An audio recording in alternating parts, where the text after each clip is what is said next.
Welcome to Carefree and Conscious, paranormal and profound authors with stunning true stories. If you like this type of content, be sure to subscribe. I'm your host, Susanne Wilson, the Carefree Medium and Intuition Educator. Today on Carefree and Conscious, Spirit Guides, Gifted Death Doula Reveals Insights on the Greatest Mystery. My guest is Helen Gretchen Jones. She goes by Gretchen. Gretchen is an intuitive and author of Healing Whispers from Spirit Guides, bridging the gap between life and the afterlife with a death doula's wisdom. And I have to say, it's fascinating to talk to a death doula who has the abilities that Gretchen has to sense what is happening. Gretchen is an intuitive, channeler, death doula, author, and teacher. She holds a dual master's degree in art history and theology. She's also certified in sound bowl therapy, Reiki, hypnosis, and past life regressions. She's an intuitive guide on the earth and has a unique perspective that I think you'll find fascinating. And now, Carefree and Conscious, Spirit Guides, a gifted death doula reveals insights on the mystery, the greatest mystery of life. Gretchen Jones, welcome to Carefree and Conscious. Thank you so much for having me. I'm excited to be here. I'm excited that you're here. Death doula. Oh my gosh, this is a subject that a lot of people have questions about, but they don't know where to even begin. Tell us about what drew you to this work. Was there a series of events or one precipitating event? Because I'm really interested in your path. I would say that I was drawn to this work. Probably my dad's death in 2015 was a catalyst for that. He died in his 50s, which was it's a little young, to be going. And so there was this need in me to maybe help other families find peace through the dying process with their loved ones. But I'd also always had a connection to spirit for as long as I can remember. And so as I started sitting with people who were in hospice or nursing homes and places like that, I found that their deceased loved ones were showing up. And my team in spirit, whom I call A team, would give me a ballpark sort of when that person was going to be transitioning. And so I think the help of my team in spirit, along with seeing their deceased loved ones and the desire to have a more peaceful death for people after the death of my father, kind of drew me into this work. Okay, so many things I want to say. Okay, I used to go to the nursing homes with my granddad in his hospice chaplain role. He had a church, but he also liked to go to the nursing homes. So I would see a blinking light over the head of someone who was about to pass. And I remember my granddad being in a room behind a closed door, and I was in the hallway with the nurses watching over me as a child. I'm like 8 years old with my coloring books, and I saw the spirit man who just passed walk through the door and leave his room, wave goodbye to me, and walk down the hall and disappear. So I am so happy to have somebody that can relate to seeing these things unfold. How old were you when you first started seeing the spirit people leaving? It wasn't until I was probably 12 or 13 that I started to understand what I was seeing. Before it just felt like a normal part of life. And then, people start to tell you it isn't. And then you start to kind of hide it a little bit or maybe not share that information. And then there's even some confusion over, am I making this up? Is this what imagination is? You know what I mean? Because it feels so real. Um, but all in all, it wasn't until I was in my early teenage years that I started having a better understanding of what I was witnessing. So now I don't see a blinking light. I see purple, like a purple light that's off to the side or around the shoulders. That's what I'll see before and then I'll hear my team in spirit throw me a number, like a ballpark number. And it is a ballpark. They're not going to say, 12:03 on February 3rd. It's not going to be anything like that. It's sort of like Okay. 4 weeks, 5 months. I even have someone that I'm working with now that they've given me a 4-year countdown. And it's always a ballpark, but I write it down, I journal it. And then so far, it's always been validated, at least so far.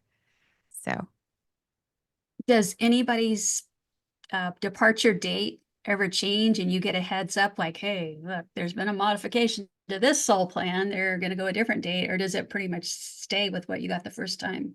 So far, it has stayed what I get the first time. And it was really confusing when this started happening because I thought, am I supposed to change it? Am I supposed to, am I supposed to intervene somehow? Am I supposed to step in? Now it is my understanding, at least right now, and that can always change, but right now, I think what I'm picking up on is when the soul, the person on a soul level has made the decision, then I'm able to, because it has nothing to do with me, right? When the soul decides they want to leave, I'm just reading into what they've already chosen. So I think that's all it is. And then that means I can be preparing the family or the loved one or both for what's coming eventually. And I have a ballpark of when that's going to happen so I can help them find closure, help them start to wrap things up, even if they don't want to know that I have a ballpark number. I don't have to share that, but I could start the process gently. Well, Gretchen, you've been outed. This is not a secret. I mean, you've outed yourself by talking about it and writing about it. Don't the families say, what's the ballpark date that my loved one's going to leave? Do they pressure you for information? Do you give it? How do you handle this? So I also get it on my family members. So I have many family members who say, we don't want to know. We don't want to know. So I have several that I've journaled that I know. I would say 3 right now that are active that don't want to know, but that I already have a ballpark for them. So I understand. I think I would want to know, but a lot of people don't. And so I kind of feel the family out a little bit. I feel the patient out a little bit. And if they're open to it, if we get to a point where we're discussing this type of thing, I'll say, well, what if you only have 3 months left? What would you do differently? And I kind of introduce it slowly and see if there's anything that they would like to shift before then. Is it a relief sometimes to know that this isn't going to last forever? Like when somebody's suffering, do you think? I think in some of my cases, they are in a lot of pain through terminal illness. And so death is a relief.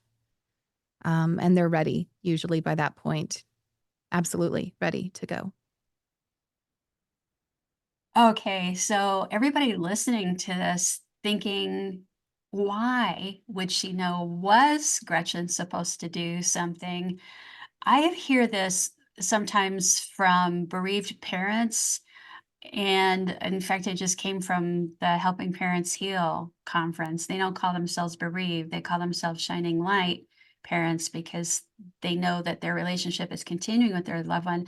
But a lot of them will say, Susanne, I had this weird feeling like, yeah, I have 2 kids and I always thought this one may not be here very long. Or the day they passed, I had a strange feeling. Was I supposed to fix that? And I tell them, no, the spirit world tells us that sometimes we have a knowing because it is on the path. It is going to happen in a way our soul is remembering and also preparing.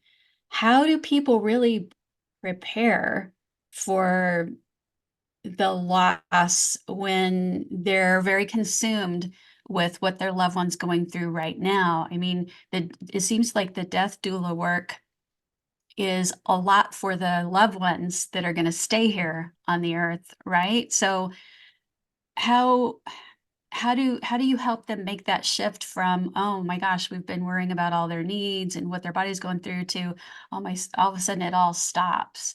So I don't think that you can ever be completely prepared to in any way avoid grief. Grief is going to happen, obviously, but there are things that you can do to sort of soften the edges, maybe, of grief. Um, Maybe it's just like a heightened understanding and a little bit of closure and some peace around that. But you're definitely always going to have that grief. I find that when I'm working with families who are absolutely distraught over a terminal diagnosis of a loved one, it helps them if they, after the physical needs are covered, their loved one is under pain management. After that is taken care of, then they start to ask certain questions like, okay, what would my loved one want at the time of their death? If their loved one can still talk, then we start up discussions around favorite memories they had, with each other and their favorite music and childhood things.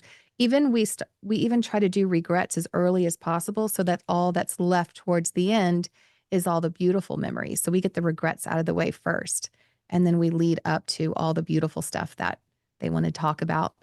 And when someone has a terminal illness and their pain is managed, they seem to really open up in loving, peaceful ways to their loved ones before the end. So I think and every family's different, every culture, every religion. So we just navigate it on a case by case basis. I say me and my team. Yeah, I was just about to ask you earlier, you mentioned that the team is working with you. Who's on the team? Okay, well, I was actually going to share with you that I had a reading with you a couple of years ago. And you said, "Oh, you're writing a book." Well, at that time, I hadn't told anybody I was writing a book. It was Spirit had told me I was going to be doing it, but I hadn't, and I was just like, "Oh," and you said, "Oh, but it's going to take a team to help you write it." And so started laughing on the inside because I wrote the book with my team in Spirit, who I call a team. So you said it's going to take a team to help you write it, and it really did take a team. So every chapter that I have, I end it with a quote from a team that I channeled through, and every other chapter is a learning lesson that um, talks about the patient story that I have, but it's a lesson that a team brings through. So it really did, like you said, take a team to help me write it. But that's my team in Spirit. So they help me. I always sit with them before I go in to visit a patient, and they give me sort of an interpretation or a message that I interpret that will guide that person in that moment to help them open up, to help them find peace. I really appreciate the fact that I got to be used by Spirit to get that through to you a couple of years ago. We mentioned the book name in the intro. It's Healing Whispers from Spirit Guides. Can you tell us the tagline of Healing Whispers and what that means, and what do you want people to get from this book? So the book, if anyone reads the book, I hope that the takeaway would be that they would understand or at least consider that life is eternal, and that through a little bit of practice, everybody can connect to their loved ones, both in physical, but also in spirit. And being able to connect to your loved ones in spirit by turning inward and just having a little bit of practice of reflecting inward, you can actually have a shared death experience with your loved ones. And these shared death experiences, which are, where you witness a physical person witnesses the loved one who is transitioning, walks with them part way into the spirit world. That, I can tell you, is so healing in itself and brings so much peace and feelings of freedom and love that it really jumpstarts the healing process and sort of, like I said earlier, softens the edges around grief. So if anyone can take anything away from the book, it would be that life is eternal, and that if you practice, you can have a shared death experience, which aids in the healing process after the loss of a loved one. I want to explain a little more about what that means, shared death experience, for people who have never heard that term before. It's beautiful how you said it's like you're walking part of the way with them into the life that comes after this life, right? But what kinds of things have you seen that you've experienced or heard about that you would call a shared death experience? Because there's probably people listening to this that are like, "Oh, yeah, I had that." and other people that are like, will it, how will it impact me? I don't want to see anything scary. So in my experience so far, we have usually some sort of gathering or welcome party waiting for us when we transition. I have seen it at every single physical death. And these vary greatly from large, elaborate, you know, fine china sort of ballroom type gatherings to picnics in a park. So it all the family reunion looking style gatherings. It doesn't they run the gamut. But it's always the person transitioning is always the life of the party. They're the ones being welcomed back. And that is So what you said, the life of the party. yes.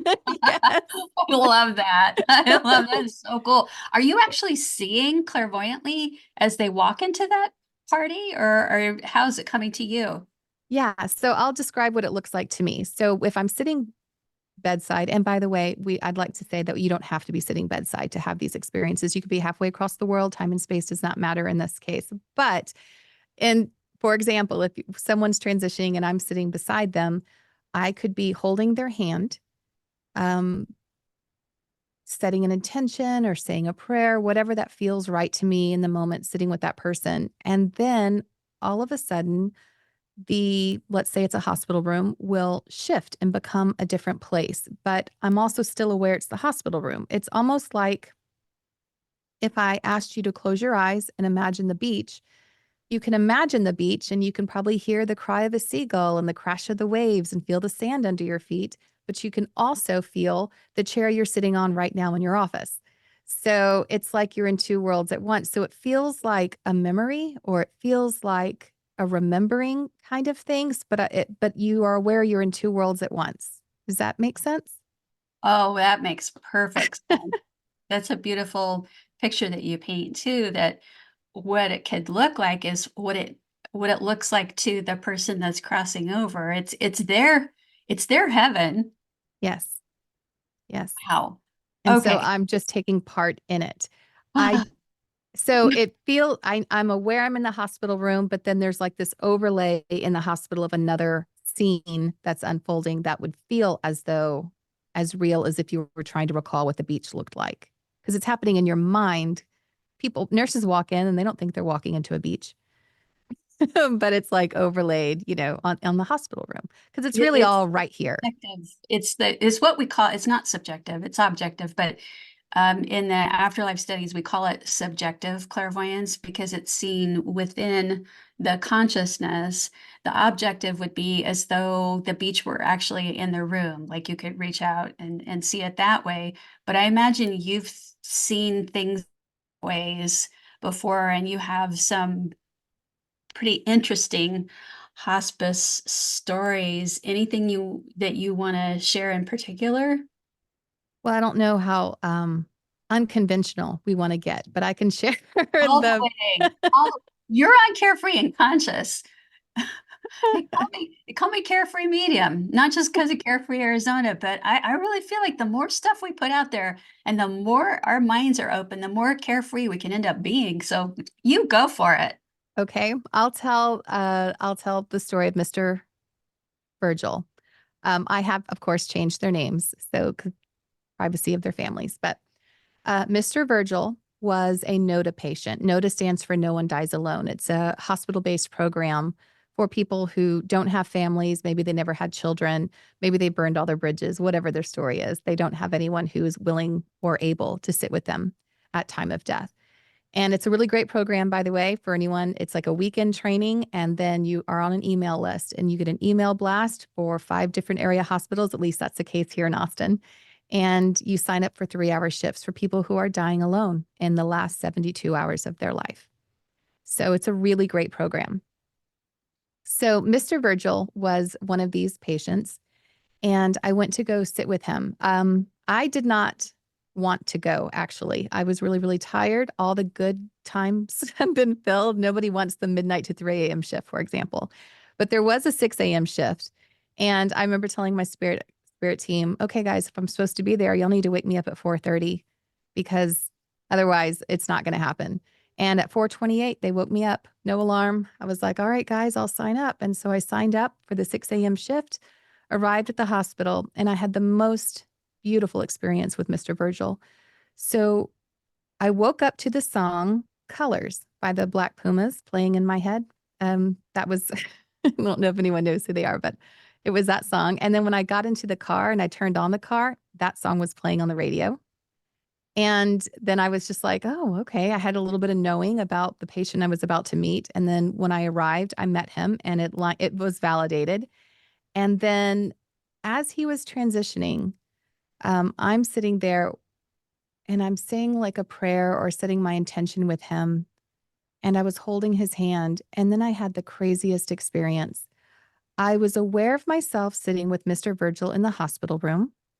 But then the hospital room transformed into a field of flowers with a forest off to the side. It was the flowers seemed bigger and brighter than flowers that we have here on earth. And they hummed. They made like a sound. It didn't have like drums. It wasn't like a song playing, but it was like a humming tone. It was so beautiful. And I found myself standing in the field of flowers with Mr. Virgil, staring at the forest. So I'm aware of myself sitting in the hospital room. I'm aware of myself with Mr. Virgil staring at the forest, and I could hear his welcome party just on the other side of the forest. I knew his mom was there. I saw a flash of her face, and I saw she had flowers and a balloon. Like it was a gathering waiting for him, but he had to walk through the forest first, and he didn't want to. And this is where it gets interesting. A being of light walks out of the forest, but it was me. I was huge. I was glowing blue and white light, and I was in 3 places at once. I was the person going to walk Mr. Virgil through the forest as a giant being of light. I was standing in the field of flowers with Mr. Virgil as an observer and a witness, and then I was also sitting bedside Mr. Virgil in the hospital. I have never had that experience before. And he joined me. I held his hand.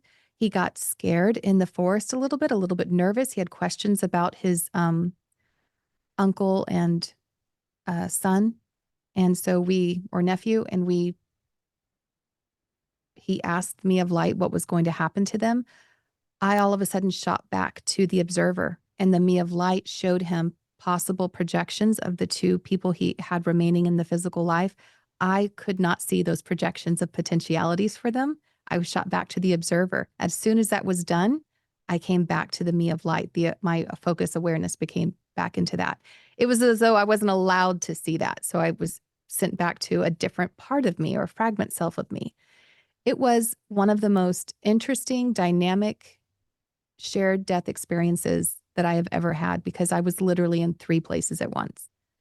And it has shifted how I perceive things. By the way, the Colors song by the Black Pumas describes, a meadow and the blue skies and all of this stuff. And it even mentions walking someone to the other side Yeah, in the I was just going lyrics. to say that is so deliciously wonderful and Yes. weird. I love it. Yes. The whole thing was so beautiful. And at one point, he really, really didn't want to go. And I became so massive. I scooped him up, the me of light, scooped him up and held him like a baby. And suddenly the forest became like a field of stars. I don't really know. We were in some sort of galaxy looking thing. And then when he was feeling safe again, we went back into the forest. It was a very transformative experience. And I look forward to having more of those. Well, okay, so in the consciousness studies, we believe we know, I believe we know that our soul is not all here in this physical body, that we're a soul that has a body, not a body that has a soul, but we're not all here, and that's a good thing. That part of our consciousness is in the other world, our true home. And so it seems like you got to see all of your consciousness, like you got to see into the unity consciousness, the field, and your physical body just not only wasn't needed for helping him, but it couldn't go where you needed to take him. And then I also had this thought of, in the 20 decades of afterlife research that we have, people who've crossed over have talked about someone they trust, meeting them and helping them cross over. And just the nature of that program that put you in that room, he didn't necessarily have somebody that he could Yeah. trust. You were it. So it's like your soul volunteered. Do you think that hearing that song in your head first clairaudiently, having it then play on your radio was like, girl, get ready. Yes. Yes, it was. It's happening. Do you get strange heads ups and synchronicities a lot? I do actually. And frequently it's a song. If I wake up to a song in my head, I know that it's going to be an important the lyrics, typically I need to look them up sometimes if I can't remember all of them, but usually the part of the lyrics that are important, that's the part that's repeating in my head. Do you play any instruments? I in middle school band, but not no. I play the singing bowls actually. I guess maybe that counts as something, but Oh yeah. Yeah, I'm sure that that helps, but the clairaudience comes through the throat center typically, and the clairaudience gets really strong when we're someone that's living in our truth, speaking our truth, saying healing words to ourselves and to others. And you talk a lot about compassion. Like if I had to pick one word for you, would I be wrong to say that's her word is compassion, compassionate? How does so compassion play in here? okay, I will say that when A Team started really working with me 20 plus years ago, that's the word that they really latched onto for me was compassion. And I will say recently, now in the last few months, they've switched it to connection. And I'll talk about that here in a minute. Yeah, so you're going through your own evolutionary process I here. am. So when we're little, we're so self-centered. We have to be. It's part of our survival when little kids are, and that continues even to into early adulthood. It's part of our growth process. We all start off trying to, we need food, we need survival. We need acceptance, we need everything in our family to survive, and we make it all about us. And that's normal. And, it's nothing bad, and then as we move into our teenage years, it's still all about us. We're trying to fit in wherever we can. We're trying to figure out who we are. And as we move into early adulthood, that's when things start to shift. And that's when we start to grow out of that a little bit. We get a bigger worldview. Well, that's when A Team really picked up the compassion thing for me. They're like, okay, I hope you've had fun. It's been all about you for a long time. And so now it's time for you to start understanding a little bit more about compassion. And they really put the whole thing about putting yourself in someone else's shoes, but not trying to fix it. Not putting yourself in someone else's shoes to see what you would do differently. That's not about what you would do differently. It's about just being in their shoes and trying to understand what they're experiencing without fixing it. So I really tried hard for a long time to go about that perspective to give me a better understanding of offering people grace and understanding through their choices, even if there were choices I wouldn't necessarily make. So compassion was something I've been working on for a very long time because it didn't come naturally to me right away. I was so focused, with getting married and going to school and having kids, and it all became about my life.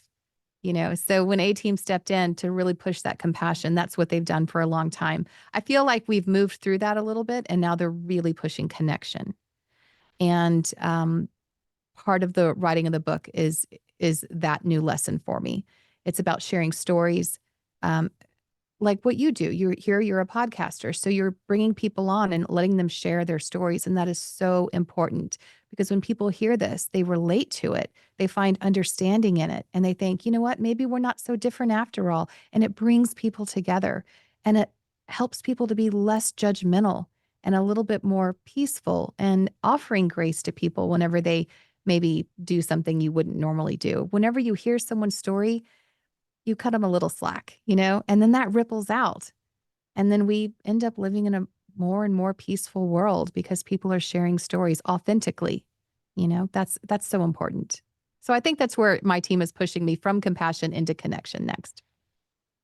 And it took a lot of really interesting experiences to get you to write. When somebody's telling you you're going to write a book, did you ever think when you were really young that that would be someplace that you would go? No, never. I've never considered writing a book.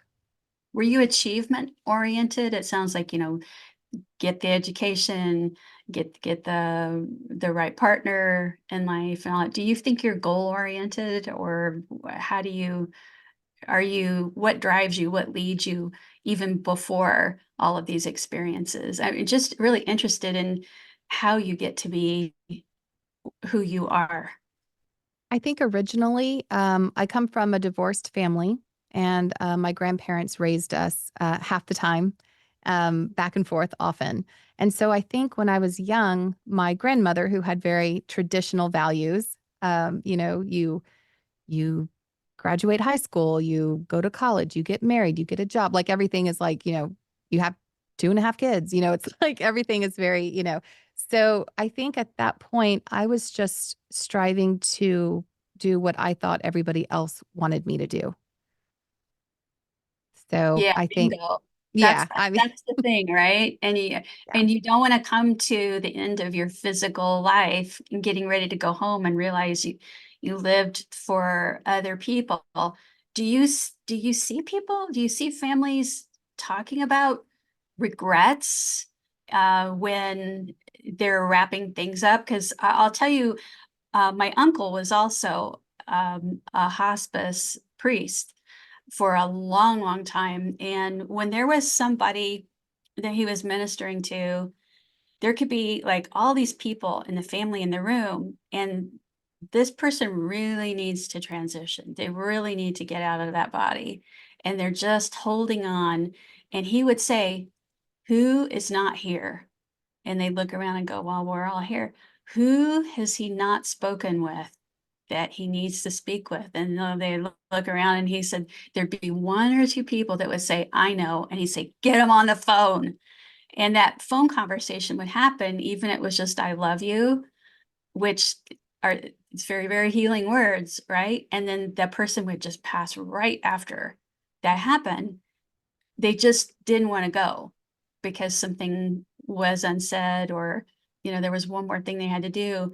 You must come across people having regrets. And what is the what's the death doula's role in that? So it depends on how early that I am able to come on. The earlier, the better, actually, because people struggle sometimes to come to terms. They always think that there's still a chance their loved one's going to get better, or maybe they still have more time. And so they put off doing what needs to be done, because also they think if they were to say goodbye in any kind of way, that it is going to speed up the process. Or I don't know. There's just some kind of taboo discussion around talking about death. And so people don't ever want to do it. And so that's where a death doula can come in and say, look, you know, this, what is it that we need to address here? And I do see a lot of people with a lot of regrets. And I will say some of the biggest regrets are people putting off until tomorrow what could have been done today, over and over, waiting until retirement to go travel, waiting, to really explore their hobbies until they're 65. And that's such a old school way of thinking. Like, you know what I mean? It doesn't really do anyone any service anymore. I don't know if it ever did, but it's something that needs to be addressed now. I hear it over and over. Every single one of my patients believe they have tomorrow. Every one of them, even people who are dying. They're like, well, tomorrow. And so a lot of people, even in our culture, live their lives believing they have tomorrow always. I think I'm going to wake up tomorrow, but that's not guaranteed. And yet that's a mindset I have right now. Same thing with, I feel like I'm going to be able to do something next year. I feel like I have next year even. And so all of my patients usually regret living as though they always have tomorrow.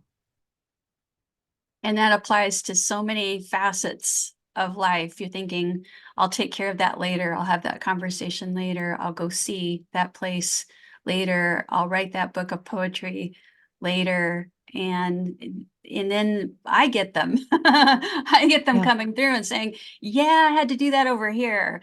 Because, life on the other side is very, very active. And it's not that they don't get to do things, it's that it would have been so great to have done it on the earth plane, because then we're lifting our own frequency and everyone around us, because we're like fully living, Exactly. fully bringing our interests and our joy to this world. So it's not like there's no chance to make things right on the other side, but we came here to do it, here. So I want to hear more stories. And I know listeners and anybody watching this on YouTube can see you're good at sharing these stories. I also can see clairvoyantly that as you talk about the experiences, that your aura just sort of it's like a living and breathing and expanding thing. It's filling the whole screen.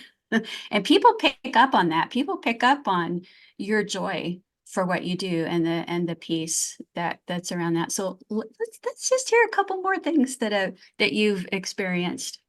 Sure. I will tell you that at every experience, this feeling comes over me, and you're talking about the expansiveness of my aura, but that is a feeling that I have. I feel huge. I feel like I'm free. I feel so expansive, and I feel such unconditional love for people that I don't even know very well. I mean, if I'm working with a NOTA patient, I've known them for less than three days.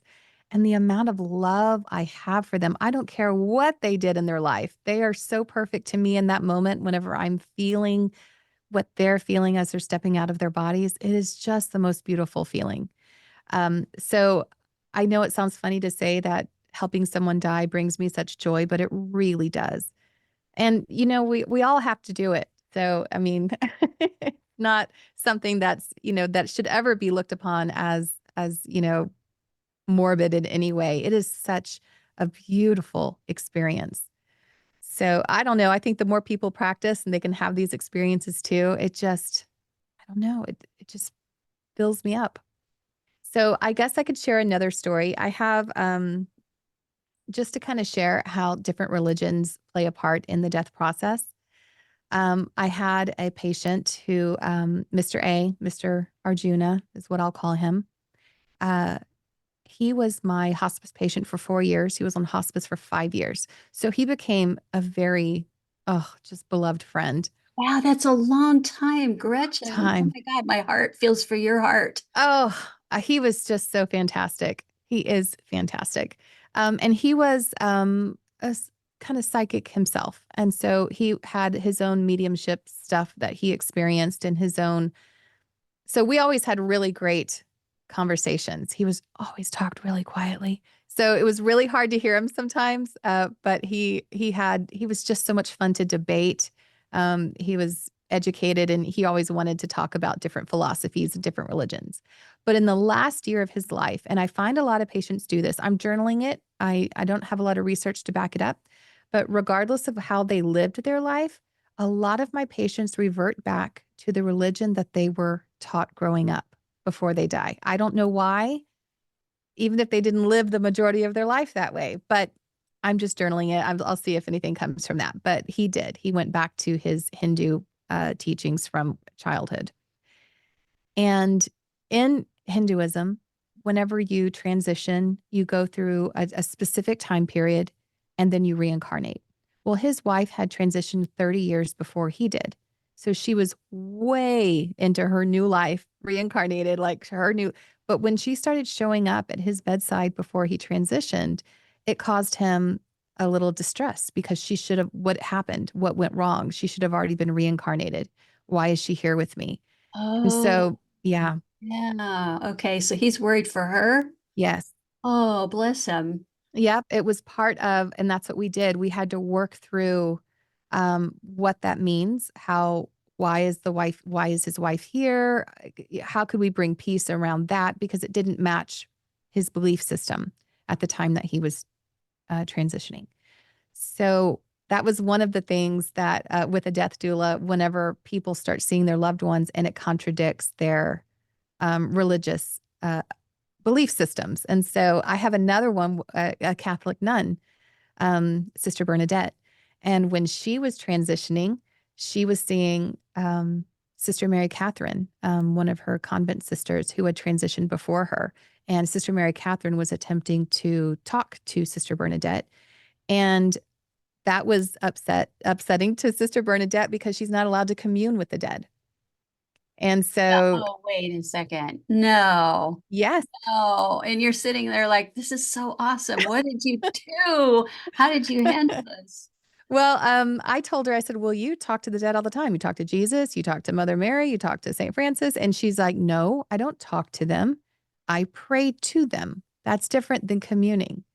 And so we then talked about how, I'm like negotiating, like trying to get her to talk to Sister Mary Catherine. So I'm like, okay, well, remember how Archangel Gabriel came to Mary in a vision? Well, maybe this is Mary Catherine coming to you in a vision. Maybe this is a vision for you. So we tried to approach it in that way, something that would be peaceful for her and make her feel safe in connecting with Sister Mary Catherine.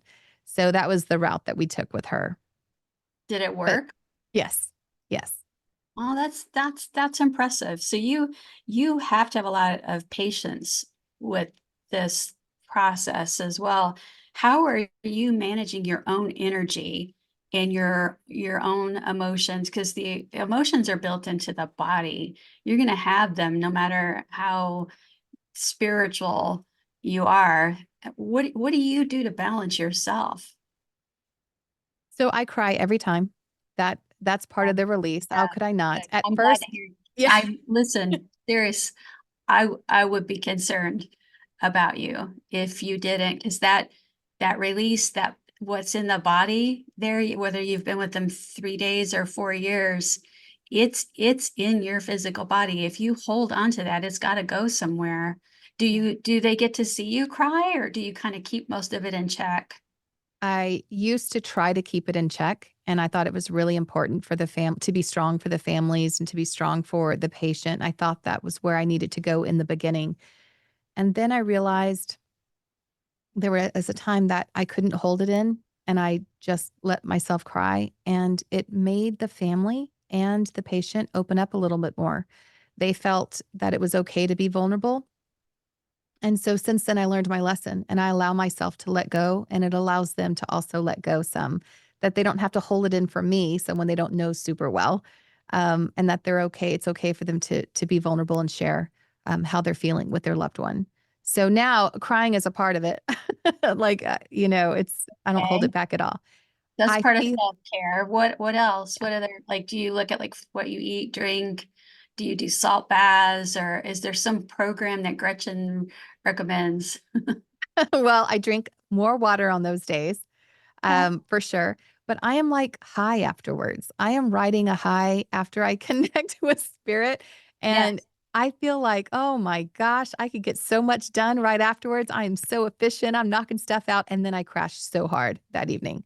And usually what I do is for some reason, a bath really helps. I don't know. It's like if I submerge myself in a bath, it's like all the crackling of all that electricity. It's like it simmers everything that is coming in around me. For some reason, submerging in water really, really helps me to, I don't know, shake everything off.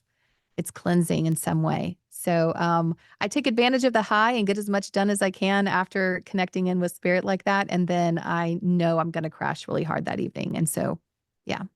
I wonder if, like, a lot of mediums, you get low on magnesium, potassium. Do you have, I mean, this is very personal, and we can cut this if you want, but do you have any immune system issues or any things like that that a lot of mediums we do? So I guess I'm always like borderline anemic. I don't know if that's Yeah, anything, but probably. but that's been my entire life as well, as long as I can remember.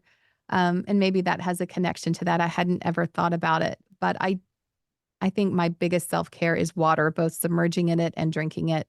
But I love the way I feel afterwards. I can ride a high for a while.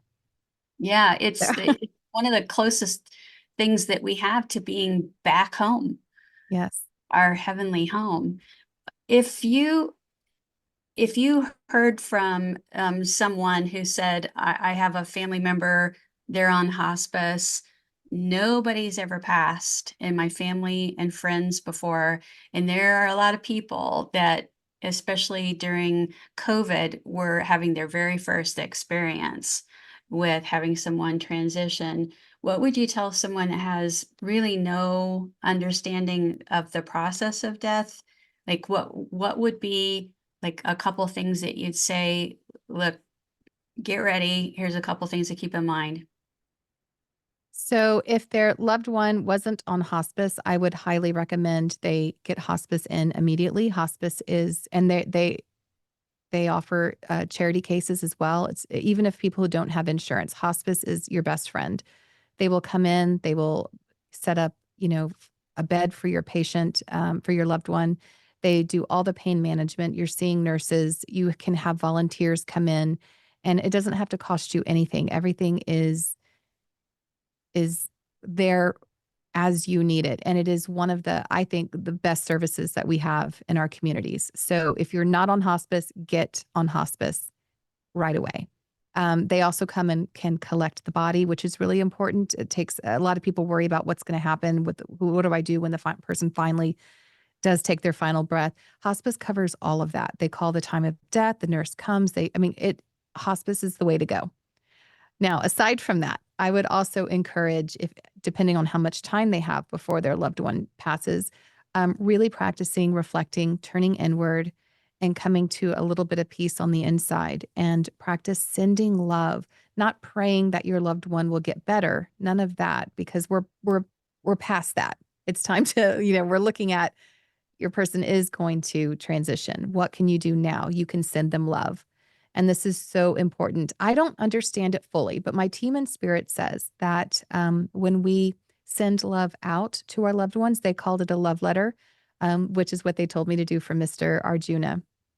And in that case, just so you know what a love letter is, according to my team in spirit, I imagined, because I'm clairvoyant, I imagined the most beautiful space that I knew Mr. A would love, had a waterfall, lush greenscape, blue skies. I imagined that space, and I just knew how much joy it would bring him, and I would fill it with all this love, and I left it there in time and space for him to receive when he was ready, when he transitioned. It was just like this moment for him to experience that I created for him in love. And that's a love letter. And so I would encourage them. A team says that when they receive a love letter like that, filled with so much love, it actually lifts them up on the other side. I don't know where it's lifting them to or what that really means, but they made me feel like it's a lifting experience for loved ones who transition. So I And do it now all the time. I'm good. And that's a great trip. That is a great tip that all of us can use. And it makes perfect sense because of the fact that what we know of the life after this is that it seems much more real than what we have here in our 3D world, but it's not matter that we're accustomed to here. It's thought forms. And Yes. so you could, wow, of course, you can send a whole place as a thought form, and it will be beautiful and it'll be real. We hear this a lot in the near death experiences too.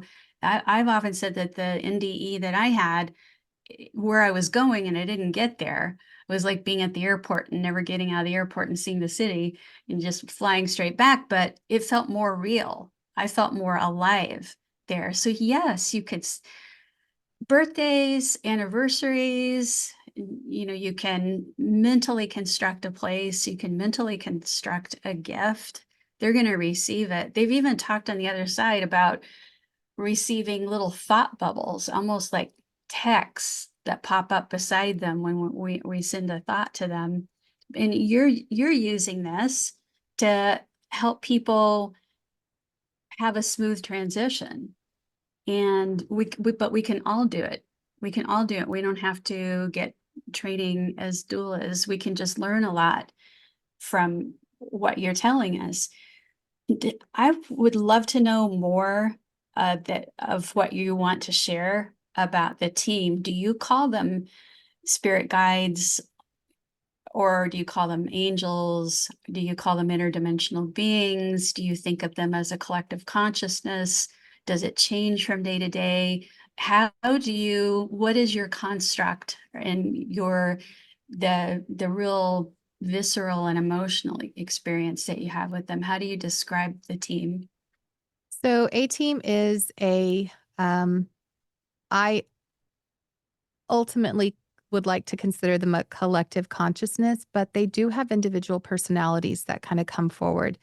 And so it's like the analogy of, the ocean and the waves, right? So you've got one big collective ocean and the wave emerges as one personality before going back to its source, the ocean. I feel like that way with the team. A team is, I had a session done and someone said, "Oh, A team." No, they didn't know. They said, "Oh, your spirit guides are." I didn't say that it was A team. And they listed them off as angelics, ascended masters, Arcturians, alternate dimensional beings. All of those letters start with A. So it was funny that the word choice, they could have said anything, right? And ancestors. So they had all these A words where they really could have said deceased loved ones. They could have said, something else, but all the word choices that they had were the letter A. So I thought that was really kind of cool. I do see specifically some of my team will show up and give me a visual. Do they really look like that? I don't know, but that's how I connect to them visually. If I want to specifically talk to, say, Kissinger, for example, um, I ask for a name and then I wait for it to be validated three separate times. So Kissinger, I think, is a super lame name. I only know one, and he's a political figure and he's still alive. But that is the name that came through for one of my guides. He appears to be an older gentleman with a beard and he's always carrying a book. I don't know. That's the way he comes through, and maybe that's my way of connecting to him. I have Lyra. She's always blue. She is sometimes presents young, sometimes she presents elderly, and she always calls me dear. So when I hear a female voice say dear, I know Lyra's about to step through. So they do have different. I have a lady, she's fairly new. She's only been with me the last year or so. She looks very alien to me. And I got to say, I don't think I'd given alien stuff much consideration before recently. It was, I'm like, of course they exist, but it wasn't really something, I don't know. I didn't Not play top around of in it. mind No. for you. Yeah. But now she's coming through, Wakanda is her name. And when she comes through with the way she looks, but she, as an alien, like blue, these big eyes, and she looks to have, I don't know if it's her skin I'm looking at, or if she's got a dress that kind of looks like skin, but she's got jewels or lights on her, like colored, a row of colored lights or jewels or something. But she always says, pay attention, like, hey, pay attention to what I'm saying. Stop looking at what I'm looking like, so it's kind of, because I get so distracted sometimes because she looks so different than my other team in spirit, the other personalities that have come forward. But I will say, I feel like there are those who step in, guide me a little bit, and step out. And I maybe don't see them ever again. I don't know. They come and go. But I do have a group that's been here for a while, for example. Well, we human beings, we're a lot of work, and it takes a village to help us out. You We know, are. for sure. I have 5 decades of experience with spirit guides and have taught people how to make the connection, how to have ongoing communication. And what I can tell you is just exactly what you said. You have your regulars and you have those subject matter experts that come and go for, I say, a season or a reason, depending on what you're going through, who you're helping, what's going on. And they will don a physical appearance and accept a name from us, or even go so far as to suggest one, even though they don't need it. We do. And it's whatever makes the communication have more ease for us is what they do. Do you find that there's one that's sort of like always around, or seems to be like in charge of the others, or, has the through line of your life? Yes, I would say it was Lyra, but Kissinger has really, I used to think it was Lyra solely, but now I think Kissinger is just as important. Um, so it alternates between the two of them. He shows up kind of green, but I think he's only showing green because that's a color I associate with teaching. So I think that that's something that, he's doing to help me understand one of his purposes with me. I have another guy, Jacob, who calls me my dear boy. And I am a girl, but he only refers to me as my dear boy. And so when I hear my dear boy come in, I'm like, oh, okay, I'm about to hear from Jacob. And at first I was like, why? I am a girl. I love girly things. I'm very much a girl.